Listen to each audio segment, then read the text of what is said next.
You can do that as well. Why don't you try a taste of this? Yep, walk us through this. I would, Yeah, it's presented nice. It's here for everyone's plate. It's difficult to eat once you get it disassembled. Yeah, it is.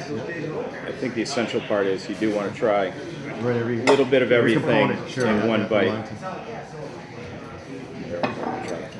It might be better if you take one from over there. Okay.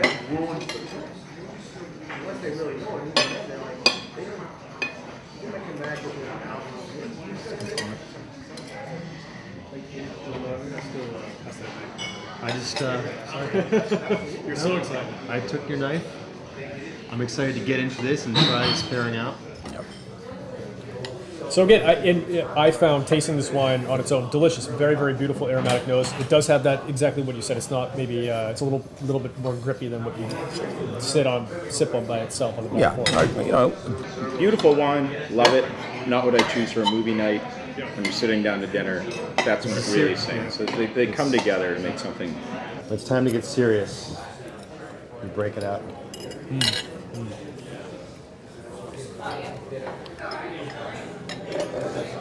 That's yummy.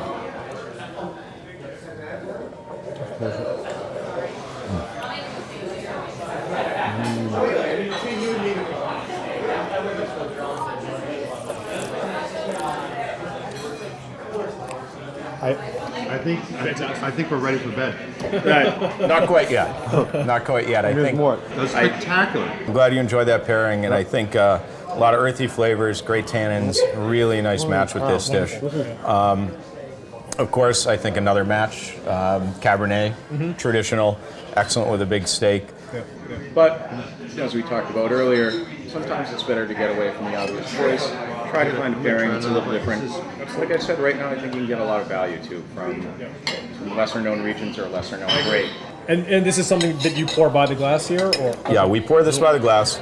Everything we're going to try today we have by the glass, which makes it easier to try a pairing. We're happy to pour a taste for anyone to see if that works for them. If it doesn't, we go back and try something else. You don't need to commit to an entire bottle. That's great.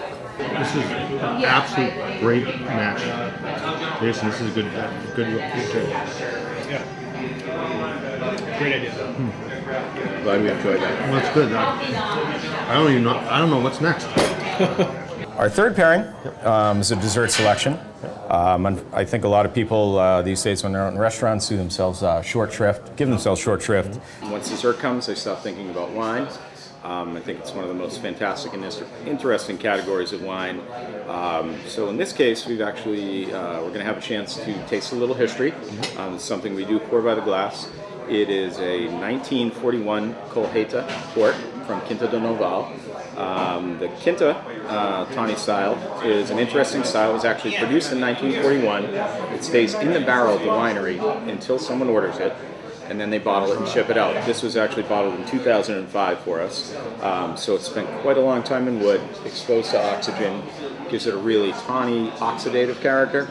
And that's a fancy word for saying it ends up having a lot of flavors of nuts, some toffee, caramel. It's a little reduced, very stable wine, absolutely beautiful. And I think the most important thing to think of when you're pairing dessert wines and desserts is the dessert wine should always have more sweetness than the dessert, or else it's going to fall completely flat. You won't be able to taste the wine. So in this case, the tawny style of port, not incredibly rich, like a vintage or a ruby port would be, hugely fruity and sweet. This tends to be a little more subdued with those toffee caramel flavors, so we paired it classically with a little Roquefort cheese and a little fig paste and some fruit. So I think that's going to work well together, but let's give it a try first. Okay. Certainly.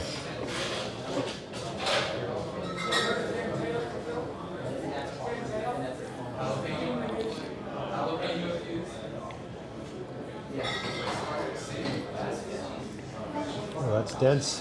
Well, it's complex. It starts a little bit hot, Yep. but I think the most important thing on this wine is the finish is Still very long. Yeah. You'll taste this for a long time after you leave this table. Jason, I feel in my days in a retail store, people ask me all the time, what is the difference between a ruby port and a tawny port? One sentence. What's the basic difference? Ruby port, young, aged in the bottle. Yep. Retains a lot of freshness, a lot of the grape character. Okay. The tawny port is going to be aged in the barrel.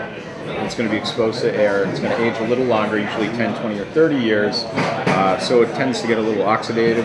It tends to be a little reduced. And have a little more nutty kind of caramel overtones. That was one long sentence. That was good. And just to clarify, because I have a hard time believing it, this tawny was bottled upon your ordering. Yes. Yes. 40, 50 years after 40. it's been fired. Yeah. Over 40 years after it was produced at the winery, we ordered it, they put it in bottles and ship it over.